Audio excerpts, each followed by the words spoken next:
Dua bersaudara duduk istirahat di dalam mobil. Terdengar teriakan minta tolong dari padang rumput tinggi. Tolong. Becky berbelas kasihan ingin masuk menolong. Karena suaranya terdengar seperti anak kecil. Anak kecil berkata, dia tersesat di dalam, tidak bisa keluar. Sudah beberapa hari di dalam. Tetapi suara anak kecil dekat dengan mereka. Carl bertanya, apakah kamu bisa melihat jalan? Anak kecil berkata, apapun tidak kelihatan. Tanpa berpikir panjang Carl langsung masuk ke dalam. Dan rumput ini, jika masuk, jangan berpikir untuk keluar. Becky juga ikut belakangnya. Kemudian dia langsung telepon polisi. Tetapi semakin jalan masuk, sinyal ponsel semakin lemah. Cepat sekali sinyalnya terputus. Saat Becky mengangkat kepala, Carl sudah hilang. Di saat ini Carl menyadari, orang di belakang sudah tiada. Dia memanggil Becky. Becky juga bisa mendengarkannya. Tetapi keduanya terus saling cari. Tetap tidak bisa saling ketemu. Dan suara mereka, kadang muncul dari sebelah kiri kadang dari sebelah kanan. Carl menyadari, padang rumput ini sedikit aneh. Dia harus ketemu dengan Becky dulu. Baru tolong anak kecil itu. Becky punya sebuah ide. Mereka bisa berhitung melompat pada waktu yang sama. Maka badan akan lebih tinggi dari padang rumput. Melihat lokasi satu sama lain. Tetapi saat melompat kedua kalinya, Becky terkejut. Jarak mereka berdua menjadi semakin jauh. Mereka berdua tidak ada yang pindah tempat. Tetapi jaraknya malah jadi jauh. Carl menjadi cemas. Dia berlari ke arah Becky. Tetapi saat tidak memperhatikan, terpeleset.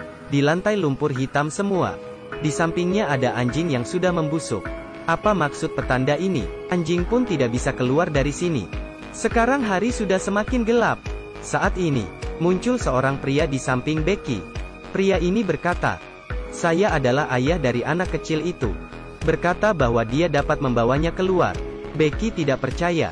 Jika kamu tahu bagaimana cara keluarnya, kenapa masih tersesat di sini? Pria itu berkata bahwa istri dan anaknya juga tersesat di sini.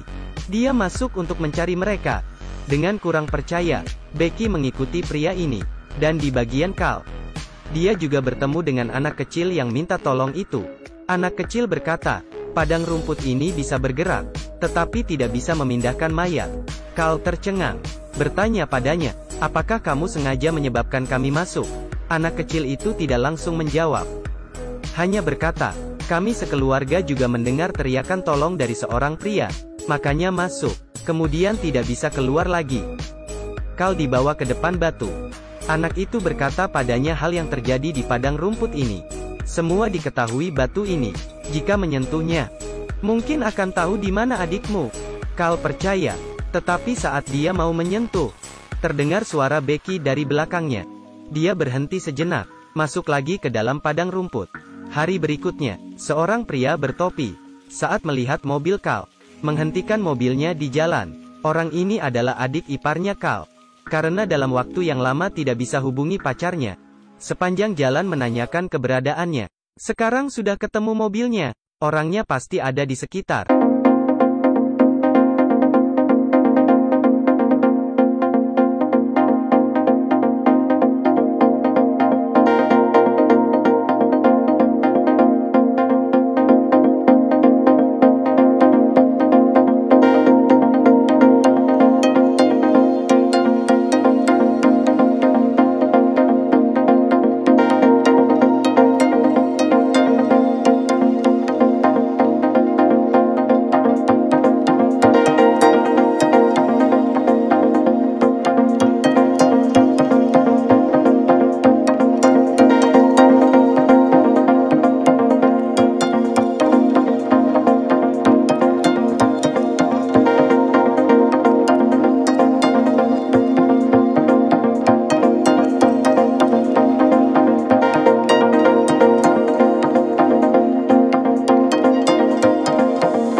harus berjauh dari dia.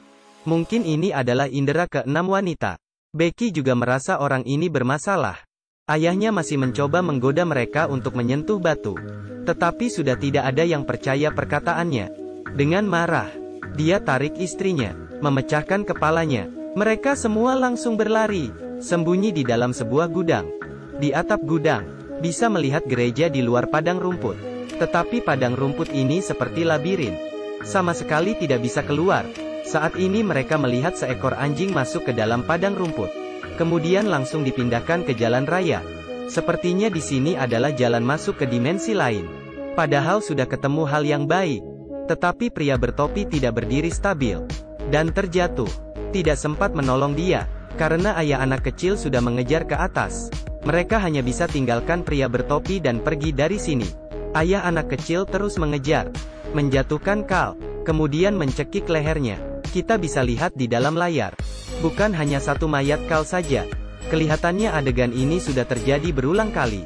Di sisi lain, pria bertopi ini masih hidup. Tadi hanya jatuh pingsan. Ketika dia ketemu pacarnya, dia menyadari bahwa anak di perut pacarnya sudah tiada. Apa yang terjadi selama ini, tidak ada yang tahu. Anak kecil di samping berkata, "Semua ini karena ulah ayahnya. Kita akan terus dikejar dia." Sangat cepat, ayah anak kecil muncul lagi. Dia menjatuhkan pria bertopi dulu. Kemudian menangkap anak kecil dan memaksanya sentuh batu. Ayah anak kecil itu sudah dikendali penuh oleh batu. Misi dia adalah membuat semua orang menyentuh batu. Karena jika tersentuh batunya, maka akan menjadi bonekanya, dikendalikan oleh batu.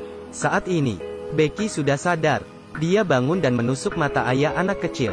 Pria bertopi mengambil kesempatan dan mencekik dia. Tetapi setelah semuanya berakhir, tubuh Becky sudah dingin. Pria bertopi dengan sedih melihat batu di belakang. Ingin memutar kembali waktu, hanya bisa mengandalkannya. Tetapi jika menyentuhnya, maka selamanya tidak akan bisa keluar. Kelebihannya, semua denah padang rumput akan muncul di otaknya. Pantas saja ayah anak itu bisa mudah mencari mereka. Rencana pria bertopi adalah sebelum kesadarannya hilang total. Dia mau mengeluarkan anak kecil itu dahulu.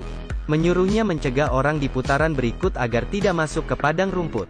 Ketika anak kecil membuka mata, yang dilihat adalah jalan raya. Ini adalah sebuah putaran baru lagi. Dua bersaudara mendengar teriakan minta tolong, ingin masuk ke padang rumput. Tetapi kali ini, anak kecil itu berhasil mencegah mereka. Terakhir mereka mengendarai mobil, dan pergi dari sini. Tetapi pria bertopi terjebak selamanya di dalam. Film berakhir sampai di sini. Jika pilih salah satu, saya merasa In the Tall Grass lebih seru dibanding Triangle. Saya adalah Rob. Kita ketemu di episode berikutnya. Sampai jumpa.